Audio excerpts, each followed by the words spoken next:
I started Snopes back in 1994, so we've been at this for 25 years now. This is quite a while. So I want to start out just by showing a short video clip because it kind of demonstrates better than I could articulate how much the news world has changed in the time we've been doing fact-checking.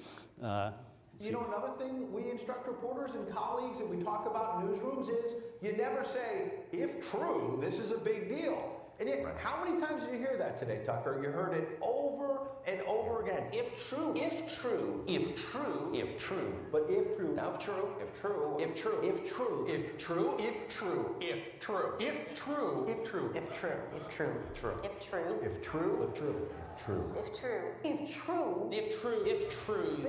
If true. If true. If true. If true. If true. If true. If true. If true. If true. If true. If true. This is a headline. If true. If true. Right. If true. If true. It's actually a pretty tricky rhetorical stunt.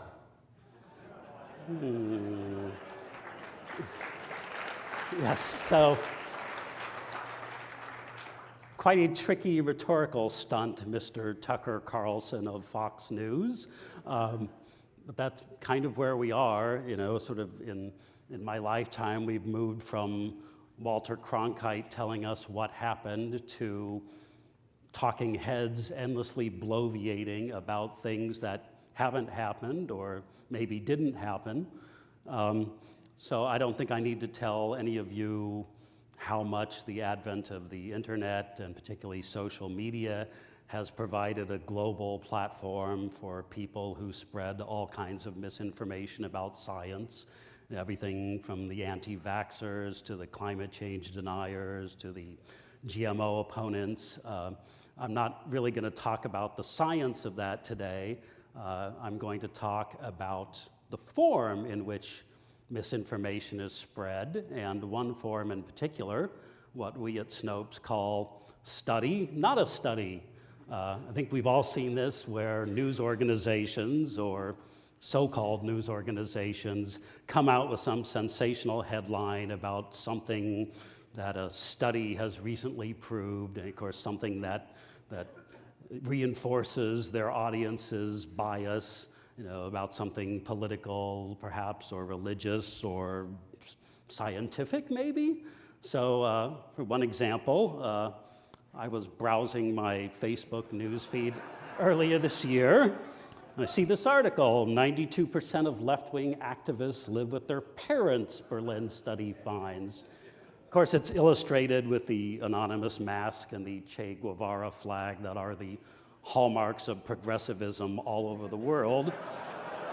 Now you see, this is a Daily Mail article, so for the two or three of you who may not know, the Daily Mail is sort of a right-wing leaning bastion of egregiously bad journalism.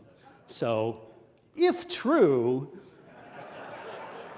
this does not speak well for left-wing activists, right? They're just a bunch of parasites sponging off their parents, can't make their way in the world, doesn't look good for them. But I saw this and I thought, Daily Mail, this perfect headline denigrating left-wing activists, I don't even need to click through and read the underlying article to know that whatever they're citing didn't actually say that. So I thought, let's turn this into a fun exercise for our Facebook followers. And I challenged them, without reading this article, come up with an alternative headline that you think is probably more accurate for whatever study they're citing. Just do it blindly. So, one example.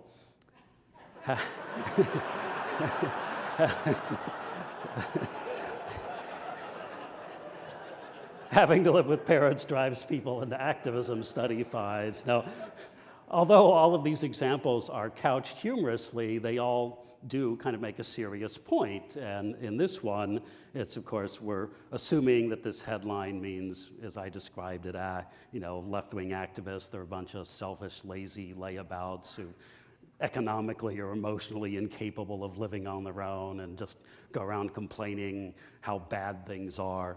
What if it's the opposite? What if maybe, by and large, these left-wing activists are a intelligent, educated, industrious, hardworking bunch who are out there clawing their way through the job market, but they still can't make ends meet, be able to live independently, and that's the reason they're activists. They're protesting the governmental and economic policies that have brought that about. Is that a possibility? Maybe. How about this? Left-wing...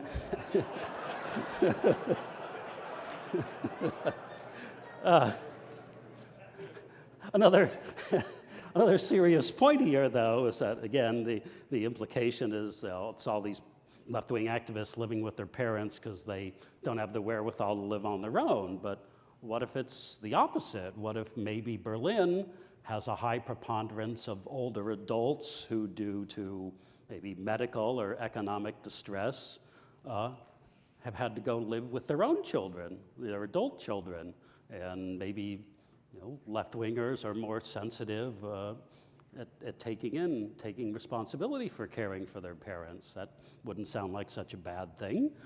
How about this? Daily.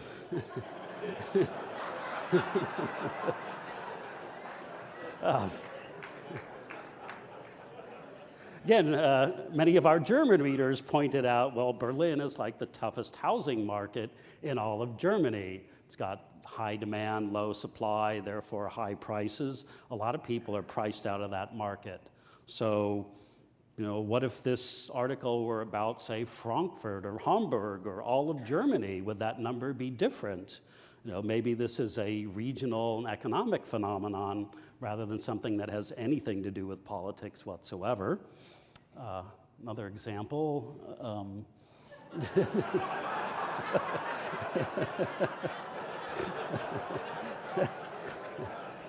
This is my favorite. I think this one was actually I think this one was actually mine, but again, the point is, this ties into one of the single most annoying comments we get from our readers at Snopes is when we spend a lot of time researching, writing, and publishing a detailed article about some topic, and people email us to say, I just want to know if this is true or not. I don't want to have to read a bunch of stuff. Or I'm not interested in your editorializing, I just want the facts, very Jack Webb-esque. And as I often point out, facts are kind of meaningless, really, without context and explanation to give them meaning.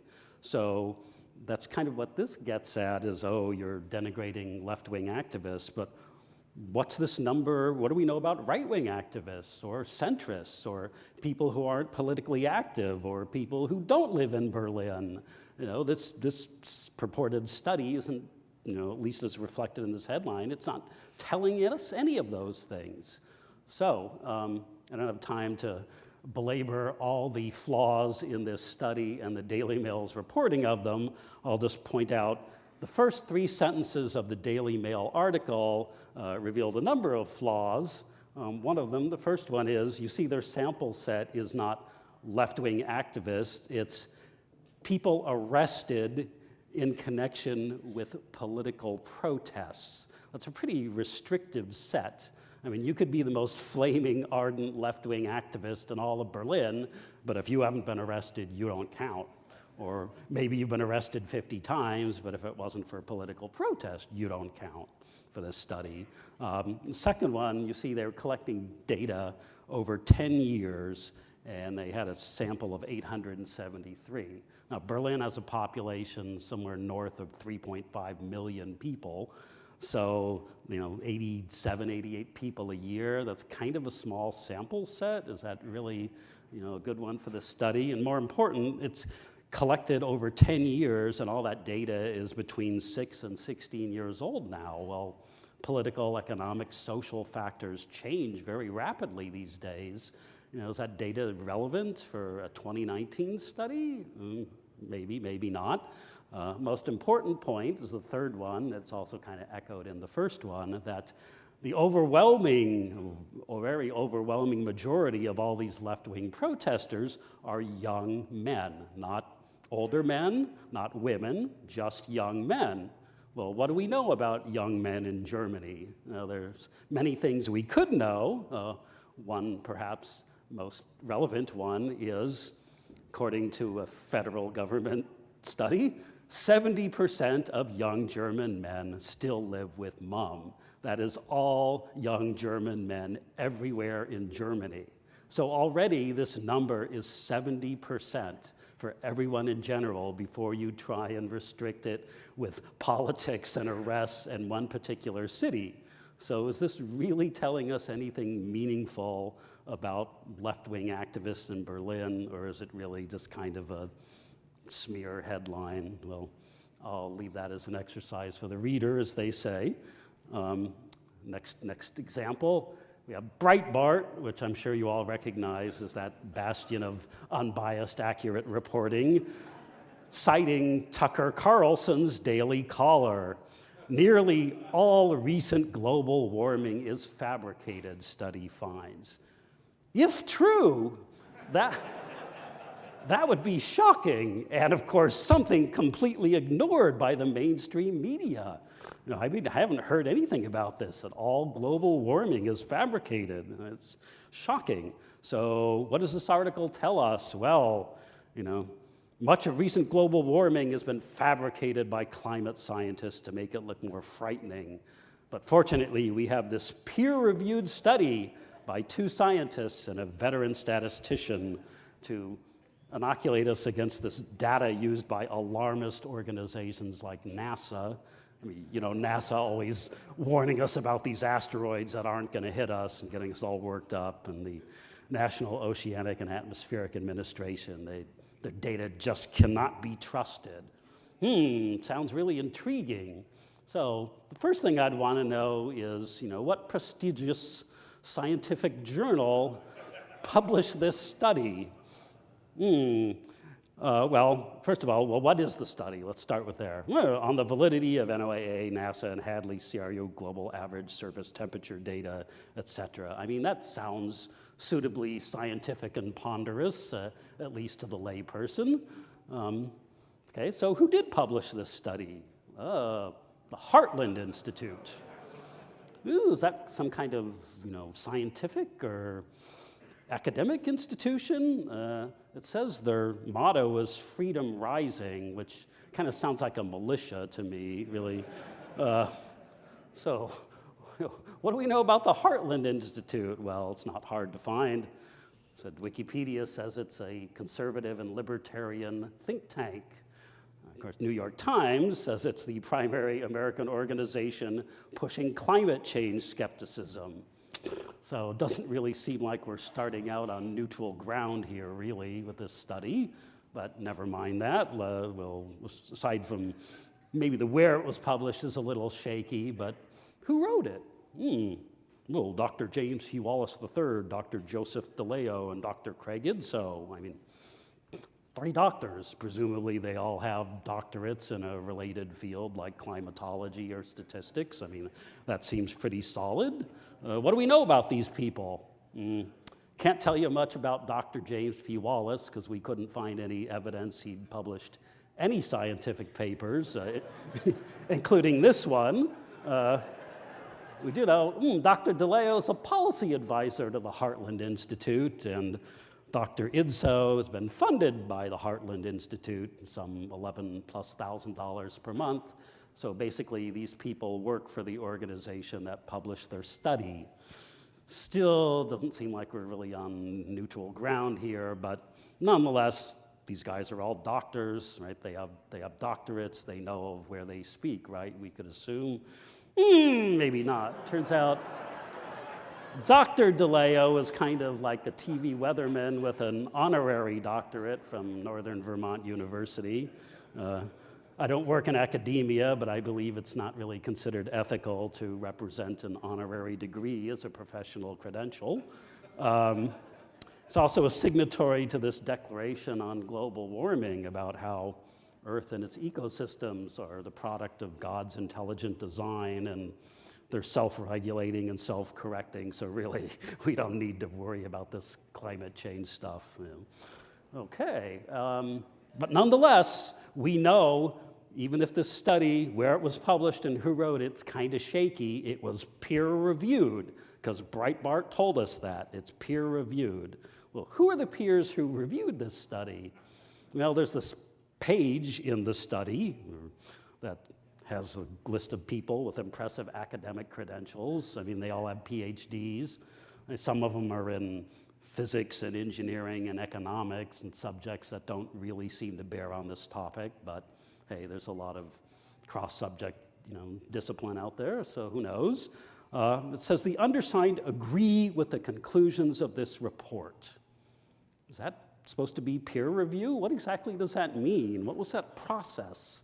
So we wrote to all 7 of these people, asking them if their signing this report meant that they had peer-reviewed it and what that process was.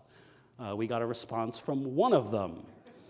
He said, basically, I read the report carefully, and I said that I agree with it.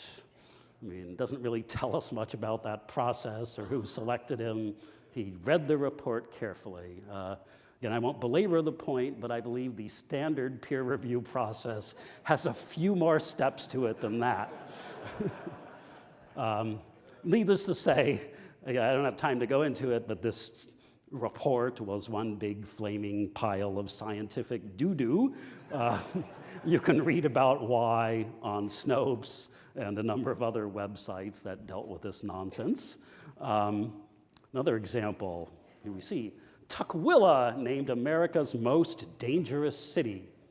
Now, at this point, I have to confess, I spent most of my life in Southern California until I married my lovely wife about 3 years ago, and we moved to Tacoma. So if I had seen this article when I was living in California, I, like many of you, probably would have said, what's a Tukwila, and moved on. But living in Tacoma, this article particularly struck me because I know Tukwila. It's not very far from Tacoma. It's on the road to Seattle, and really it's kind of this ordinary town. Got, restaurants, theaters, shopping malls. It's not really the kind of place you think of when somebody mentions, crime and violence-ridden cities like Chicago or Detroit. I mean, why is Tukwila the United States' most dangerous city? Well, needless to say, Tukwilans took exception to this as well. So who exactly decided that Tukwila, Washington, this little city in northwestern Washington, is America's most dangerous city? Safewise, a company that touts home security systems. Again, we may not quite be on neutral ground here, but okay, how did they come to this conclusion? Well, fortunately, they explained that basically they took FBI crime report data for violent crimes and property crimes, added those numbers up, divided by the number of residents in the city to come out with some average crime rate, and yay, Tukwila ranked #1. So there's some real obvious methodology flaws to this approach. Of course, one of them is they did exactly what the FBI said don't do with our statistics. This is right on the page where you download that crime report. You're cautioned against drawing conclusions by making direct comparisons between cities. They create misleading perceptions, adversely affecting communities and their residents. And now you know why Tukwilans were so pissed. But there's a huge gaping flaw in this methodology that did any of you catch, perhaps? I mean, the obvious one is you don't have to live somewhere to commit a crime there. People are capable of moving around from place to place. So it turns out Tukwila has 19,000 residents, permanent residents, but during the day, they usually have this huge influx of 150,000 to 200,000 people who come there because of the jobs and the shopping and the entertainment. And you see, a lot of those people are actually the ones committing the crimes. So it doesn't make any sense to be attributing all those crimes to the relatively small permanent population of Tukwila. You get this completely misrepresentative rate when you do that. And kind of highlight the folly of that. Let's say, what if we apply this to economics, right? Tukwila typically does $2 billion a year in taxable sales. So let's divide that by the number of residents. Wow, everybody in Tukwila spends an average of $105,000 a year just buying stuff in Tukwila. Doesn't include taxes, doesn't include stuff they buy elsewhere, or goods and services that aren't taxed. They all spend $105,000 a year on average. But they only make, on average, about $21,000 a year. So to me, this is the real crime story, how this entire city is all spending 5 times more than they make year after year. So now we have the infamous Blue Monday. Those of you who are not familiar with this phenomenon, this is the day that has been scientifically determined to be the most depressing day of the year for the majority of people, or at least the majority of, say, white Christians living in Great Britain.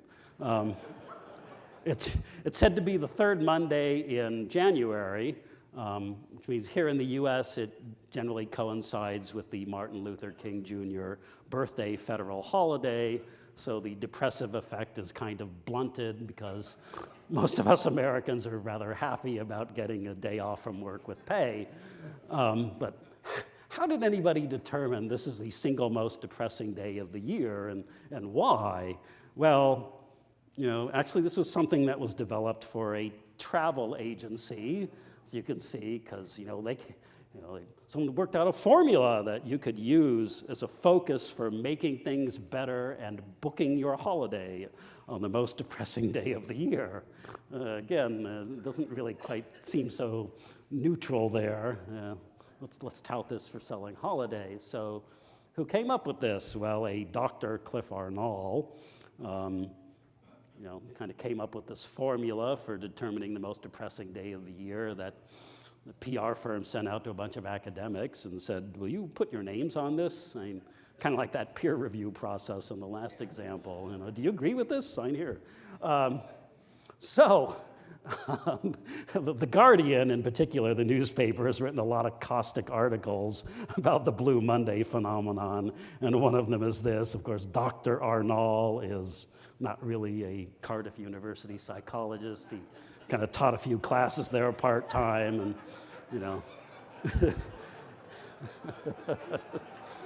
so, but again, all right, maybe the why and the who are a little shaky, but what about the real math? What about the real science behind this? Does it hold up? Well, we have this formula for the most depressing day of the year. Now, the obvious problems here, besides defining, like, how are we quantifying weather?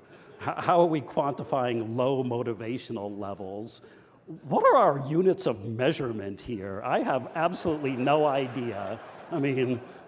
There's some dollars, some of them are time, some of them are feelings, some of them are weather. I couldn't make heads or tails out of this. Actually, the same folks came up with a similar formula for determining the perfect long weekend. If you can get your weekend score over 400, you're having a great time. Now, this one makes a little more sense in that all of the units are time, at least, I guess. But again, one obvious flaw is you look at that second term there, P times P sub R. Basically, that's time spent packing and time spent in preparation. So really, if you spend your entire weekend getting ready and packing and don't do anything else, you could get that score up over 400 and have a perfect weekend. So as the Guardian, they said, the Guardian's run a lot of memes, castigating this whole idea because it's just the Blue Monday belief won't go away. And of course, one of them is, really, come on, media, you're making a big fuss about this one day of the year and just ignoring this much greater problem all the rest of the days of the year. So there's kind of one study type that I haven't covered yet, and that's the completely fabricated, made up, never happened in a million years kind of study that doesn't exist, but nonetheless purports to say something that people want to believe. There's one in particular that we've been dealing with for over 20 years, and we kind of know it's fake because it came straight from the pages of that, again, bastion of great journalism, the Weekly World News tabloid, looking at big boobs and adds to your life,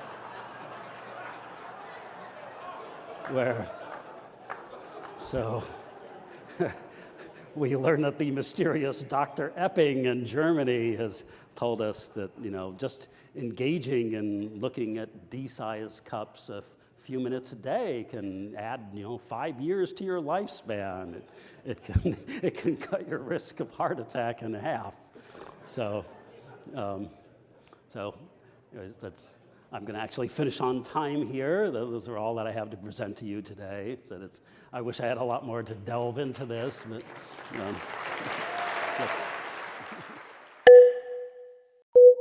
Thanks for watching. If you liked this video, be sure to give it a thumbs up and share it with your friends. Don't forget to subscribe to the channel and ring that bell to be notified about new videos. You can follow us on social media, and if you really love what we do, consider supporting us with a donation. Links to all that good stuff is in the description below.